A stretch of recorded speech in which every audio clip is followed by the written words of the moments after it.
Learn English through Stories H5 PDF. Adapted and modified by Kulwant Singh Sandhu. Contents: Adventures of Feluda. The Emperor's Ring. Part 3. The Emperor's Ring. Part 3. 3. It was nearly 4 p.m. by the time we reached Bonabihari Babu's house. It was impossible to tell from outside that the house contained a mini zoo. The animals were all kept in the back garden. This house was built about 30 years before the mutiny by a wealthy Muslim merchant, Bonabihari Babu told us. I bought it from an Englishman. The house was obviously quite old. The carvings on the wall were typically Mughal. I hope you don't mind having coffee. There's no tea in my house, I am afraid, said Bonabihari Babu. I felt quite pleased at this, for I wasn't allowed to have too much coffee at home. But we had to see the animals first. The living room led to a veranda, behind which sprawled a huge garden. Individual cages for the animals were strewn all over this garden. There was a pond in the middle surrounded by tall iron spikes. An alligator lay in it, sunning itself lazily. Bonabihari Babu said, 10 years ago, when I found it in Munjir, it was only a baby. I kept it in a water tank in my house in Calcutta. Then one day I discovered it had slipped out and swallowed a kitten. Little pavements ran from the pond to other cages. A strange hissing noise came from one of them. We left the alligator and made our way to it. A large cat, nearly as big as a medium-sized dog, stared at us through bright green eyes. It had a striped body and was really more like a tiger than a cat. This comes from Africa. An Anglo-Indian dealer in animals in Calcutta sold it to me. Even the Alipore Zoo doesn't have a creature like this. We moved on from the wild cat to look at a hyena, then a wolf, and then an American rattlesnake. I knew it was extremely poisonous. An object like a long, narrow seashell was attached to its tail, not different from the kind of shell I had often collected on the beaches of Puri. The snake shook its tail slightly as it moved, dragging the shell on the ground, making a noise like a rattle. In the western states of America, it was this noise that warned people of the movements of a rattlesnake. We saw 2 other creatures that made my flesh creep. In a glass case was the large and awful blue scorpion of America. In another was a spider, sticking out. Its black, hairy legs. It was probably as big as my palm, with all my fingers spread out. This, I learned, was the famous black widow spider from Africa. The poisons of the scorpion and this spider are neurotoxins, Bonabihari Babu said. What it means is that one sting from either can kill a human being. We returned to the living room and sat down on sofas. Bonabihari Babu himself took a chair and said, often, in the silence of the night, I can hear the hyena laugh, the cat hiss, the wolf cry, and the snake rattle. It makes a rather strange chorus. But it helps me sleep in peace. Where would I find a better battery of bodyguards? Tell me. But then, if an outsider did break in, none of these captive animals could really do anything. I have a different arrangement to take care of that bakcha. A massive black hound bounded out of the next room. This was Bonabihari Babu's real bodyguard. Not only did Bachi protect his master, but he also made sure that no harm came to the animals in the zoo. Feluda was sitting next to me. Labrador hound, he said softly, the same breed as the hound of the Baskervilles. Baba had been silent throughout.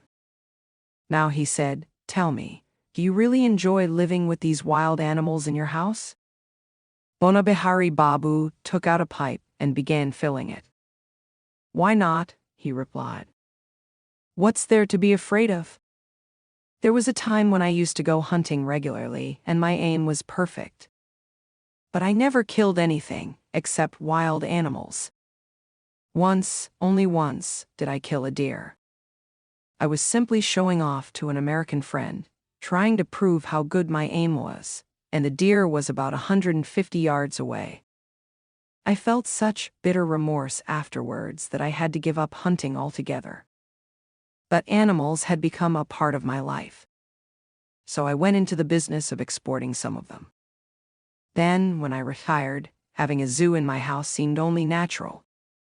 The good thing about living with these animals is that they don't pretend to be anything other than what they are: vicious and venomous. But look at man. One who appears to be totally good and honest may turn out to be a first-rate criminal.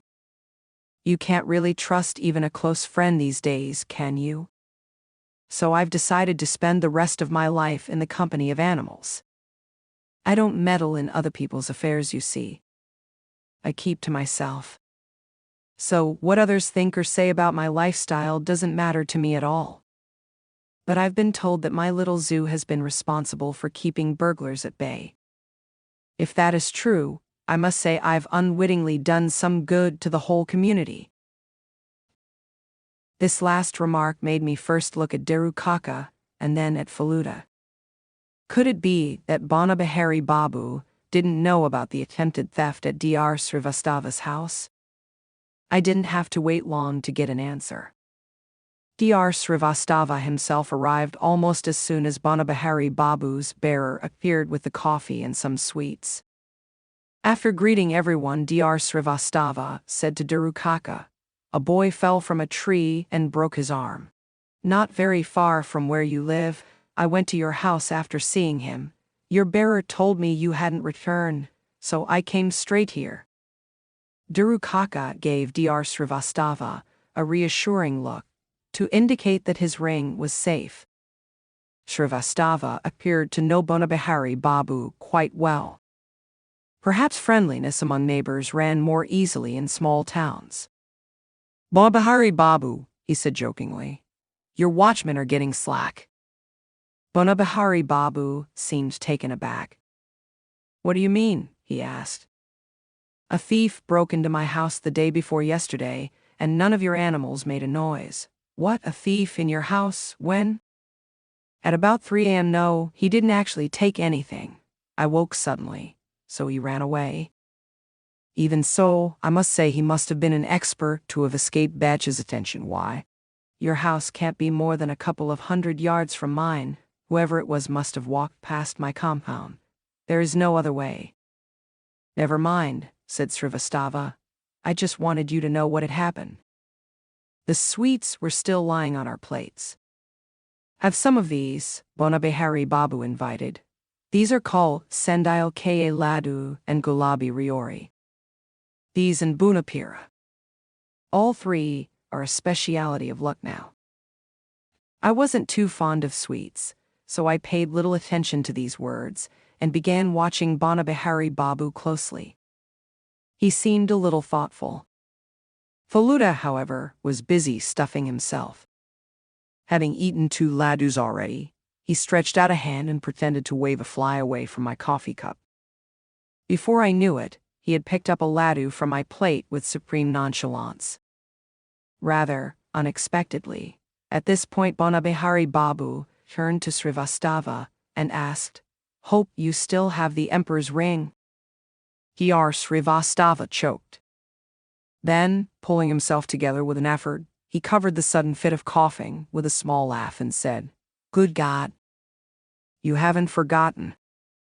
Bonabihari Babu blew out smoke from his pipe. "How could I forget, mind you? I'm not really interested in such things. But you don't often get to see something so remarkable, do you?" "Oh, the ring's quite safe," said Dr. Srivastava. "I am aware of its value." Bonabihari Babu stood up. "Excuse me," he said. "It's time to feed my cat." We took our cue and rose with him to take our leave. On our way out, we saw a man carry a bag into the house. A powerful man, no doubt. His muscles were bulging under his shirt. His name was Ganesh Guha, we learnt. He had apparently been with Bonabihari Babu for a long time, right from the days of animal exporting. He now looked after the zoo. "I couldn't have managed without Ganesh," Bonabihari Babu told us. That man knows no fear. Once the wild cat clawed him. He stayed on, despite that. It was really a pleasure to have you, he continued, as we got into our car. Do come again. You're going to be in Lucknow for some time, aren't you? Yes, said Baba, but we might go to Hardwar for a few days. I see someone told me of a 12-foot python that's just been found near Laxmanjhula. As a matter of fact, I was toying with the idea of going there myself. We dropped Dr. Srivastava at his house.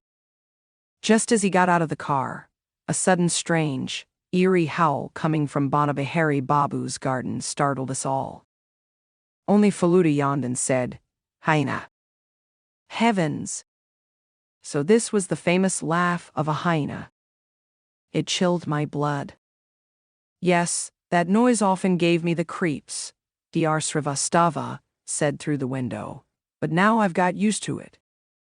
You didn't have any further problems last night, did you? Durukaka asked. No, nothing, Dr. Srivastava laughed.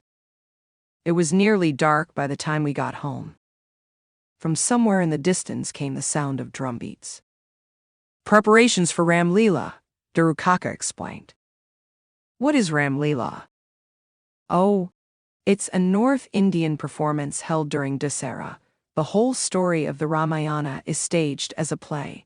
It ends with Ram and Lakshman galloping across in a chariot and shooting arrows at a colossal effigy of Ravan. The effigy is filled with gunpowder, so when the arrows hit it, it bursts into flames, crackers burst, and rockets fly, and eventually the mighty Ravan is reduced to ashes. Oh, it's a spectacle worth watching. Dr. Srivastava came while you were out, Durukaka's bearer told us as we got home, and a Sadhu Baba he waited for about half an hour and then left. Sadhu Baba! It was obvious that Durukaka had not been expecting a visit from a holy man. Where did you wait? In the living room. And he wanted to see me? Yes. Did he actually mention my name? Yes. That's strange. Durukaka thought for a minute, then suddenly rushed into his bedroom. We heard him open his Godrej Almora, which was followed by an agonized cry. Oh no, disaster. Baba, Faluda, and I ran after him. Durukaka was standing with the small blue velvet box open in his hand, his eyes bulging. The box was empty. He stared foolishly into space for a few seconds. Then he flopped down on his bed with a thud.